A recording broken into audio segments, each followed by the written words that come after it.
अस्सलाम वालेकुम viewers, welcome to Flavourful Tales. उम्मीद है आप सब लोग खैरियत से होंगे। आज हम अपने किचन में बनाने जा रहे हैं सरसों का साग, जो कि मैं आपको बिल्कुल ट्रेडिशनल और यूनिक रेसिपी बताऊंगी। तो चलिए रेसिपी को एंड तक फॉलो करें।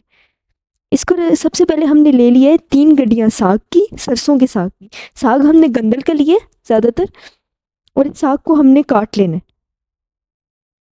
साग को काट लेंगे अच्छी, मतलब जिस तरह के जो साइज़ में आपको दिखा रही हूँ उसी में आप लोगों ने साग काट लेना। उसके बाद हमने आधी गड्डी मेथी की ले लिए, जो नॉर्मल मेथी होती है उसकी आधी गड्डी। ये रेशो को याद रखना है। और इसको भी हमने काट लिया। 3 गड्डी पालक, आधी गड्डी मेथी की। इसके अलावा हमने आधी गड्डी पालक की भी ले लेनी है। आधी गड्डी पालक की लेने का मकसद ये, इससे ज़्यादा आपने कभी भी नहीं लेनी 3 गड्डी साग में, आधी गड्डी पालक से ज़्यादा। क्योंकि ये जो साग की अपनी एक साग की कड़वाहट होती है वो साग के अंदर रहनी चाहिए। और जो साग की पतला हो जाता है साग अगर हम ज़्यादा पालक डालें, तो इसलिए हमें पालक कम रखनी है, कम ही रखनी है, आधी गड्डी। अब हमने गर्म पानी में ये तीनों चीज़ें डाल लेनी है एक कढ़ाई में।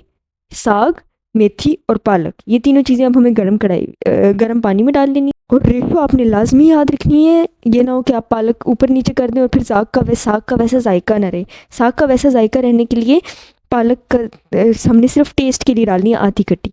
अब साग को हम 25-30 मिनट पकने देंगे, या फिर तकरीबन 45 मिनट तक कि ये आधा सा गल जाए, मतलब बहुत ज़्यादा ना गले। ये देखें जैसे अभी मेरी डंडी सख्त है, ये नज़र आ रही है आपको। इसी तरह से आपने आधा साग गला लेना है, मतलब कि थोड़ा कम गलाना है, तकरीबन 80% ये गल जाए। उसके बाद हमने इसमें से सारा पानी निकाल लेना है। पानी को हमने ज़ाया कर देना है। और साग, ये बिल्कुल हमने ड्राई साग ले लेना है जिसमें से सारा पानी निकाल दिया। अब उसमें हमने दोबारा पानी डाल देना है, इतना पानी कि उसके अंदर साग डूब जाए। और पानी का टेम्परेचर, और यहाँ पे आपने पानी का टेम्परेचर और साग का टेम्परेचर बिल्कुल सेम रखना है। अगर आपका साग ठंडा है तो पानी भी ठंडा होना चाहिए, और अगर आपका साग गर्म है तो पानी भी गर्म होना चाहिए। अब हमने दड़ा मिर्च ले लेनी है अपने जायके के मुताबिक, जितनी हम खाएं। नमक मैंने 2 टेबलस्पून डाला था, आप लोग अपने जायके के मुताबिक डालें जितना खाते हैं। लहसुन तकरीबन थोड़ा सा, जब अगर पीस लें तो उसको 4 से 5 टेबलस्पून होना चाहिए। और सब्ज़ मिर्च ले लिए, वो भी अपने जायके के मुताबिक जितनी आप मिर्चें खाते हैं वो ले लें। हम ज़रा कम खाते हैं, आप लोग ज़्यादा खाते हैं तो ज़्यादा ले लें। मिर्ची और नमक जायके के मुताबिक होता है। इन सबको हमने चॉपर में चॉप कर लिए, और इसको हमने जिस साग में पानी डाला था उसमें डाल दिए। और साग को हमने इस टाइम पे दोबारा पकने के लिए रख देना।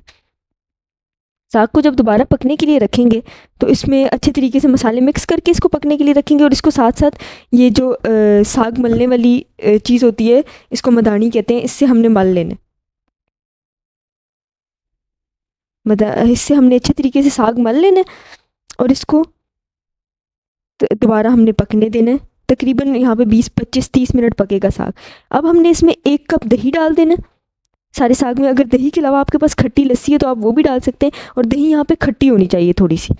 दही या लस्सी कुछ भी डाल सकते हैं। लस्सी अगर आपको थोड़ी ज़्यादा लेनी पड़ेगी और इसमें पानी को ज़्यादा सुखाना पड़ेगा। ये देखें जी, अब हमने 20-25 मिनट उसको पकाया तो बिल्कुल ड्राई हो चुका है।